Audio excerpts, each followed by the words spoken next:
सीतामढ़ी में। अरे बच्चों के जइबे नहीं हस बाबू हो जाइबे लाशक के ढेर जिला सीतामढ़ी में। जिला सीतामढ़ी में पैदा होला घरे घरे एगो शेर। जिला सीतामढ़ी में पैदा होला घरे घरे एगो शेर।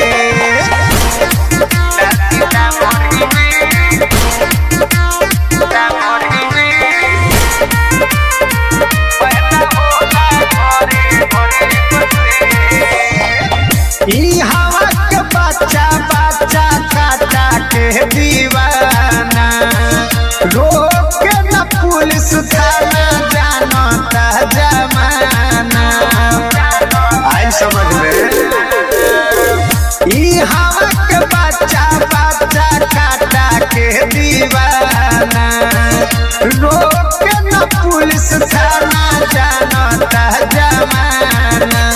बाबू न जहान मारी न कानी फारे में लगी न देर। जिला सीतामढ़ी में। जिला सीतामढ़ी में पैदा होला घरे घरे एगो शेर। जिला सीतामढ़ी में पैदा होला घरे घरे एगो शेर।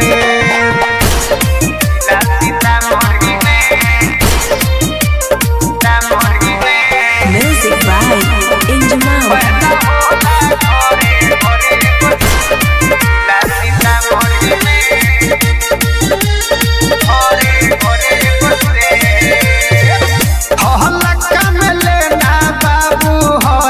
हमनी भारी उल्टा बतियाइल छोड़ा दी अवधेश नारी।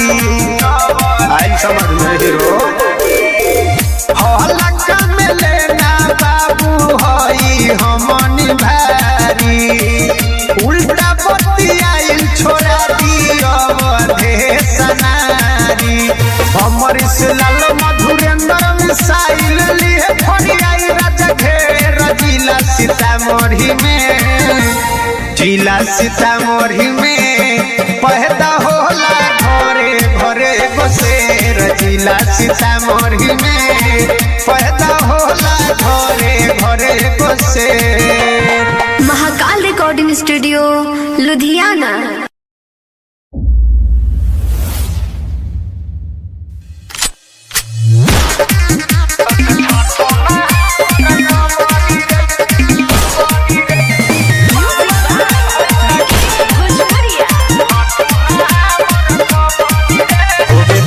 तू अपना घर के रंगदार रे बाकी गरदा उड़ा दे हम मार मार रे।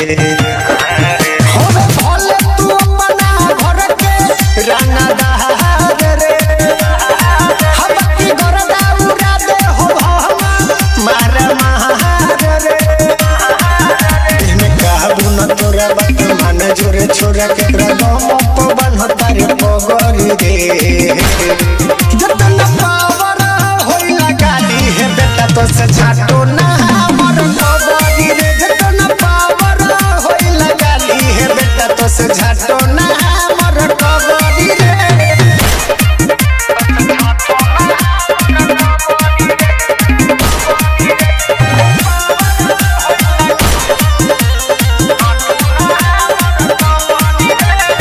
शुरू से होवे नामी खाना दान रे मान खातिर ले ले हम जान रे।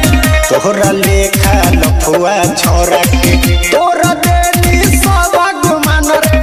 बुझले रे शुरू से होवे नामी खाना दान रे मान खातिर ले ले हम जान रे।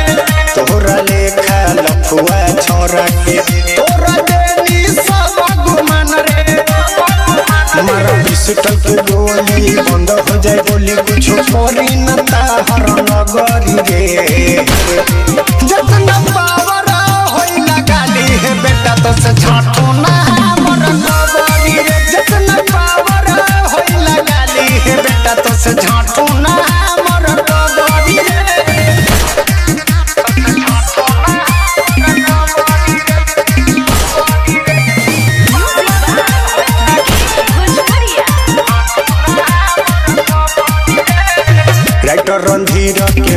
मानले बात रे बहुआ बेरादरी के हवे उजत रे जदी हमरा से करबे तू घात रे देखे न पाइबे काल्हे के शुरुआत रे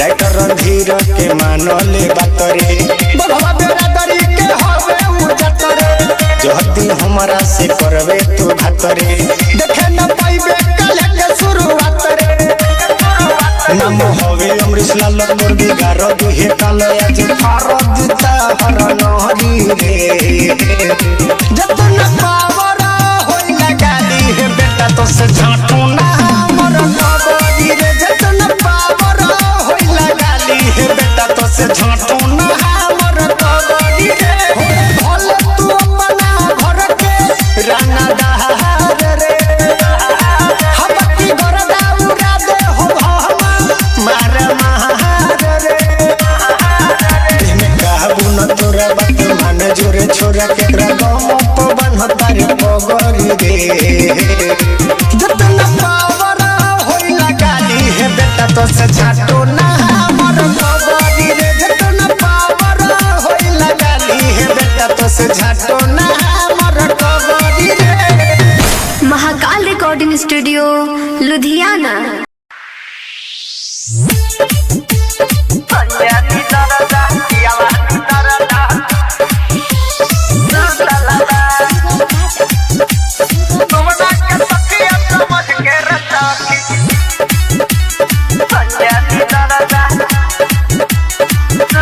धकी मलेशिया से अइले फलाई भइल सामान रहे सखी रे टाई धके मलेशिया से अइले फलाई भइल सामान रहे सखी रे टाई पूरा लगड़ा पूरा सरदा लहटा हमारा अभिरू सलबा जो बना के तकिया समझ के रे सखी सैया नी दरदा सुतलबा जो बना के तकिया समझ के रे सखी सैया नी दरदा सुतलबा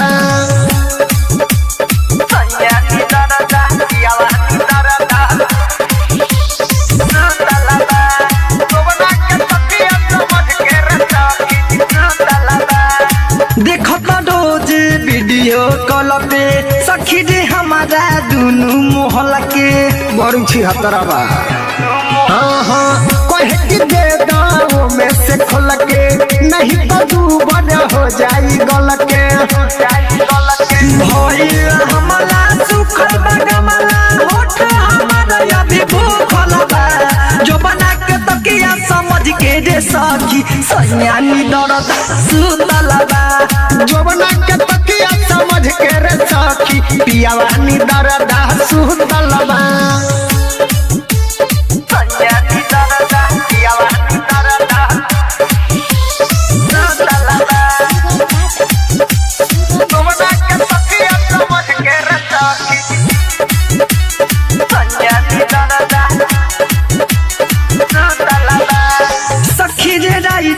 बीजेपी ब्रांड करता चीज के रोजो डिमांड हाँ हाँ बाबू सकाई घरे कहे रे सखी आई बुझल दी ले ले बरिमांड अमरी से लाल धरैले पाया इस दिल मोर दुख लगा जो बना के तकिया समझ के रे सखी सैया नी दरद सुतलबा जो बना के तकिया समझ के रे सखी पियावा नी दरद सुतलबा धके मलेशिया से अइले फलाई भइल सामान रहे सखी बेटाई पूरा लगड़ा पूरा सरदा लहटा हमारा अभिरू सलबा जो बना के तकिया समझ के रे सखी सैया नी दरद सुतलबा जो बना के तकिया समझ के रे सखी सैया नी दरद सुतलबा। महाकाल रिकॉर्डिंग स्टूडियो नरगा बाजार सीतामढ़ी।